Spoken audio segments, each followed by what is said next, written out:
دنیا میں ہمارے علاوہ کسی مذہب کو یہ اعزاز حاصل نہیں۔ امام صاحب کی آنکھوں میں آنسو آ گئے۔ انہوں نے روٹی کا ٹکڑا توڑا، اس میں اناناس کا پیس رکھا اور رول کر کے مسافر کے ہاتھ میں پکڑا دیا۔ ہمارے سامنے دور دور تک پیسیفک اوشن پھیلا تھا اور آسمان جھک کر اسے چوم رہا تھا۔ امام صاحب تھوڑی دیر سوچ کر بولے، حضرت ہم مسلمان اس کے باوجود پوری دنیا میں ذلیل کیوں ہو رہے ہیں؟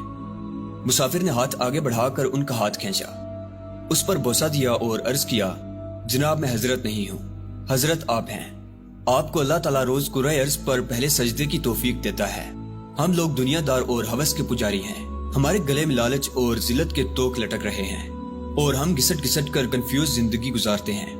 آپ لوگ اللہ کے مقرب بندے ہیں، لیکن جہاں تک آپ کے سوال کا تعلق ہے تو آپ یہ جان کر حیران ہوں گے مجھے اس کا جواب بڑے بڑے علماء نہ دے سکے، لیکن ایک یہودی پروفیسر نے چٹکی بجا کر میرا یہ مسئلہ حل کر دیا۔ وہ مجھے پیرس کے اسلامک سینٹر کی چھت پر ملا، اسلام پر ریسرچ کر رہا تھا، عربی النسل تھا، وہ سینکڑوں مرتبہ قرآن مجید پڑھ چکا تھا۔ مجھے اس نے مسلمانوں کے زوال اور یہودیوں کے عروج کی وجہ بتائی۔ اس نے مجھ سے پوچھ لیا تھا کہ نبی اکرم صلی اللہ علیہ وآلہ وسلم پر کون سی آیت سب سے پہلے اتری تھی۔ میں نے عرض کیا، اقرأ بسم ربک الذی خلق۔ اس نے پوچھا اس کا کیا مطلب ہے؟ میں نے عرض کیا، پڑھو اپنے رب کے نام سے جس نے پیدا کیا۔ اس نے کہا، تم مسلمانوں کے زوال اور ہمارے عروج کی وجہ اللہ کے اس پہلے فرمان میں پوشیدہ ہے۔ اللہ نے تمہارے رسول صلی اللہ علیہ وآلہ وسلم کے ذریعے تمہیں حکم دیا تھا، پڑھو اللہ کے نام پر پڑھو، قلم پکڑو، تحقیق کرو، علم کا انبار لگا دو، لیکن تم نے قلم کی بجائے تلوار پکڑ لی۔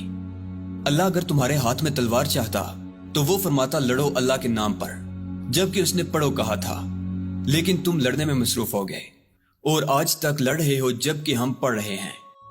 اور یہ حقیقت ہے، قلم بہرحال تلوار اور توپ سے زیادہ مضبوط ہوتا ہے، کیونکہ تلوار اور توپ بنانے اور فتح یاب ہونے کا طریقہ بھی قلم بتاتا ہے، اور تمہارے پاس قلم نہیں۔ مسافر رک گیا۔ امام صاحب نے روٹی کا ایک اور ٹکڑا آگے بڑھا دیا۔ مسافر نے سینے پر ہاتھ رکھ کر وہ بھی قبول کر لیا۔